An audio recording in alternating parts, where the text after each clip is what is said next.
Hello friends, சூப்பராக இன்றைக்கி ஒரு குழம்பு பண்ண போகிறோம். அது என்ன குழம்புனா அரைச்ச வெங்காய பூண்டு குழம்பு. இப்போ சில வீட்டில் பார்த்திங்கன்னா குழம்புல முழு சாம்பார் வெங்காயம் இருந்தால் எடுத்து வச்சுருவாங்க, முழு பூண்டு இருந்தால் எடுத்து வச்சுருவாங்க.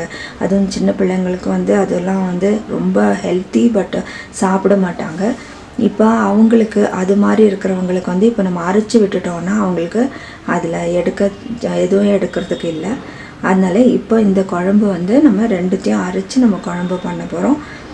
இதுக்கு தேவையான பொருட்கள் நம்ம பார்த்துடலாம். 1 கப் சாம்பார் வெங்காயம், சின்ன வெங்காயம். இந்த சின்ன வெங்காயத்தில் தான் டேஸ்ட் இந்த குழம்பு. 1/2 கப் பூண்டு. இது சின்ன பூண்டாக இருக்கிறதுனால நிறையா இருக்குது. உங்களுக்கு மலைப்பூண்டு கிடச்சிதுன்னா அதுலேயும் பண்ணலாம், என்கிட்ட இல்லை.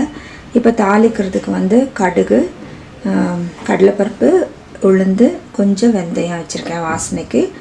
ஒரு 3 காஞ்ச மிளகாய் அதை கிள்ளி வச்சுருக்கேன். மஞ்சத்தூள், உப்பு, அப்புறம் சாம்பார் பொடி இதுக்கு தேவையான அளவு வச்சுக்கலாம். இப்போ ஒரு எலுமிச்சம்பழம் அளவுக்கு புளி ஊற வச்சுருக்கேன் தண்ணியில். இதையும் நம்ம கரைச்சிக்கலாம். இப்போ எப்படி செய்யறதுன்னு நம்ம பார்க்கலாம்.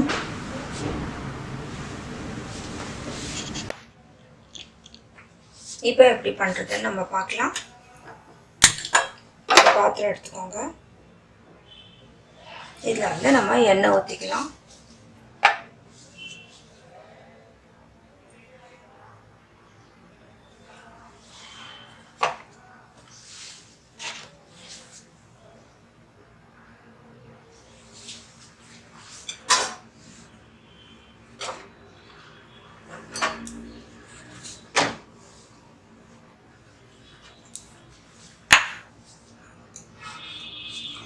இப்போ எண்ணெய் காய்ச்சதும் வெங்காயமும் பூண்டும் நம்ம உள்ளே போட்டுற போகிறோம்.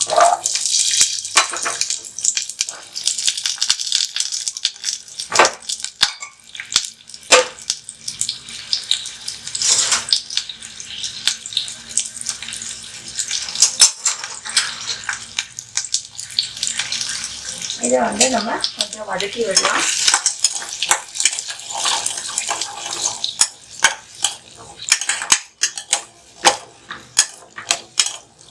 இது கொஞ்சம் வதங்கட்டும்.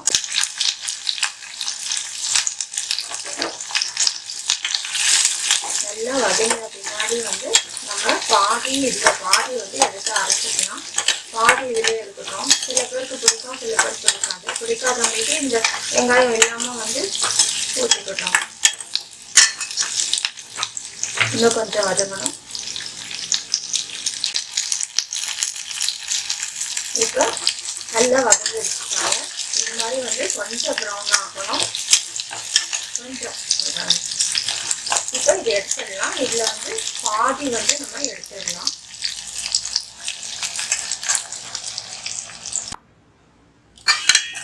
இப்போ இதில் நம்ம பாதி எடுத்து அரைச்சிக்கலாம்.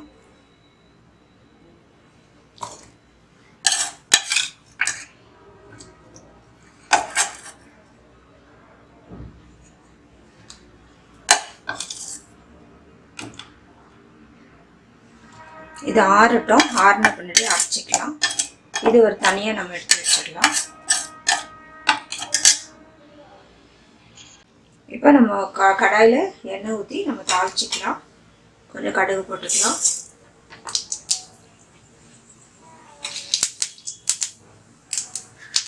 கடுகு வெடித்த உடனே கடலைப்பருப்பு போட்டுக்கலாம். கொஞ்சம் உளுந்து போட்டுக்கலாம்.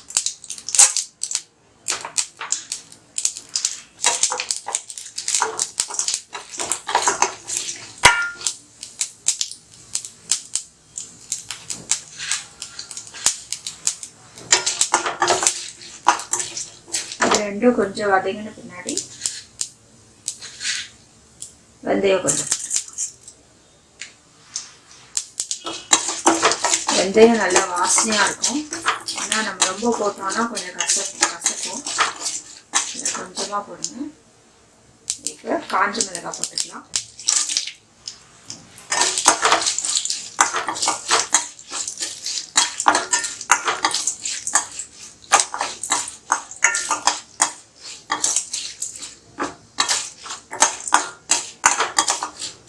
இப்போ நம்ம வதக்கின பாதி எடுத்து வச்சுருக்கோம் இல்லையா, அந்த வெங்காயமும் பூண்டும் ஆட் பண்ணிக்கலாம்.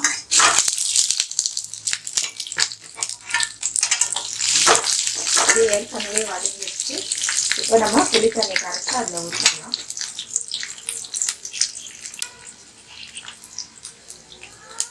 இப்போ புளி கரைச்சல் ஊற்றிக்கலாம்.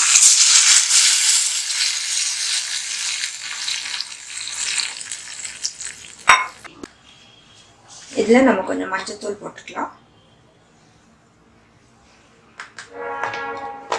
உப்பு,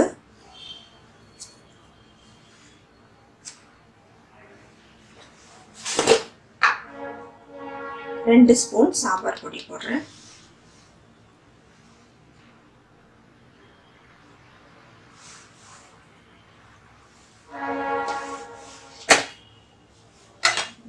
இது நல்லா கொதிக்கட்டும்.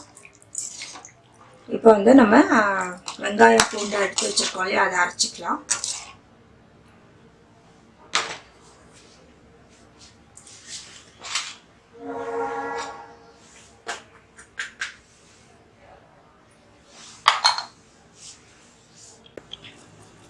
இப்போ நல்லா வந்து குழம்பு கொதிக்குது, நல்லா பச்சை வாசனைலாம் போயிடுச்சு.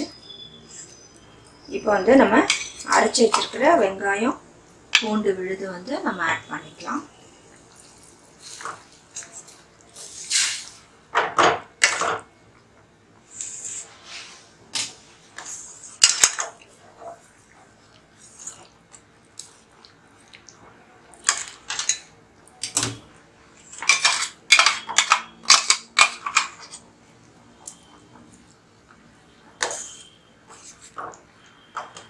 இப்போ இதில் கொஞ்சம் தண்ணி ஆட் பண்ணி அதையும் கழுவி மிக்ஸியை கழுவி அதில் ஊற்றிடலாம்.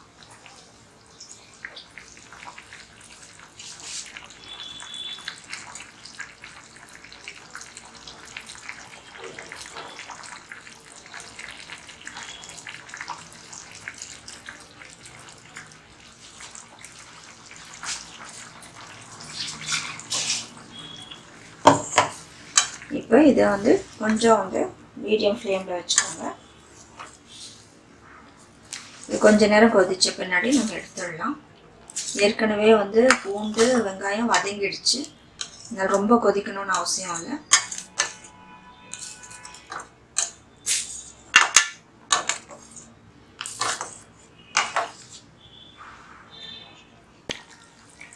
இப்போ குழம்பு வந்து நல்லா கொதிச்சிருச்சு, போகிறோம்.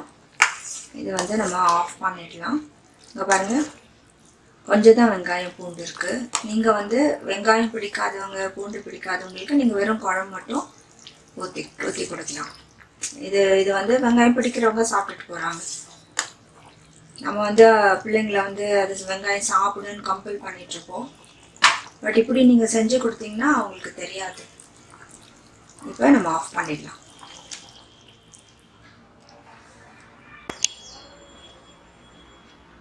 கொத்தமல்லி கருவேப்பிலை கொஞ்சம் வந்து நான் கார்னிஷ் பண்ணியிருக்கேன். இப்போ வந்து நம்ம அரைச்ச வெங்காய பூண்டு குழம்பு ரெடி ஆகிடுச்சு. இது வந்து ரொம்பவே டேஸ்ட்டாக இருக்குங்க. நீங்கள் வெங்காய குழம்பு பூண்டு குழம்பு தனித்தனியாக நீங்கள் பண்ணுறதை காட்டிலும் வந்து இது ரொம்பவே டேஸ்ட்டாக இருக்கும். இது நீங்கள் செஞ்சு பார்த்து உங்களோட கமெண்ட்ஸ் எங்களுக்கு போஸ்ட் பண்ணுங்கள். நிச்சயமாக உங்களுக்கு பிடிச்சிருக்கும். அதே போல் நான் சொன்னது போல் வெங்காயம் பூண்டு பிடிக்காதவங்களுக்கு இது மாதிரி நீங்கள் செஞ்சு கொடுத்தீங்கன்னா குழம்பு மட்டும் அவங்களுக்கு ஊற்றிடலாம். வெங்காயம் பிடிக்கிறவங்க வெங்காயத்தை எடுத்து சாப்பிட்டுட்டு போகிறாங்க. ஏன்னா அது வேஸ்ட்டாக வந்து அவங்க தட்டில் ஒதுக்கி வைக்கும் போது நிறைய பேருக்கு நீங்கள் சின்ன பிள்ளைங்கள கம்பல் பண்ணுவீங்க அது சாப்பிட்ணும் அப்படின்னு சொல்லி. நீங்கள் கம்பலே பண்ண வேண்டாம். இது போல் நீங்கள் செஞ்சு கொடுக்கும்போது இன்னும் வந்து ரொம்பவே டேஸ்ட்டாக கூட இருக்குது. அரைச்சி விட்டதுனால நீங்கள் செஞ்சு பாருங்கள். செஞ்சு பார்த்துட்டு உங்களோட கமெண்ட்ஸ் எங்களுக்கு போஸ்ட் பண்ணுங்கள். வேறு ரெசிபீஸும் வந்து நீங்கள் பாருங்கள். சப்ஸ்கிரைப் பண்ணாதவங்க சப்ஸ்கிரைப் பண்ணுங்கள். இந்த வீடியோ உங்களுக்கு பிடிச்சிருந்தால் லைக் கொடுங்க. தேங்க்ஸ் ஃபார் வாட்சிங்.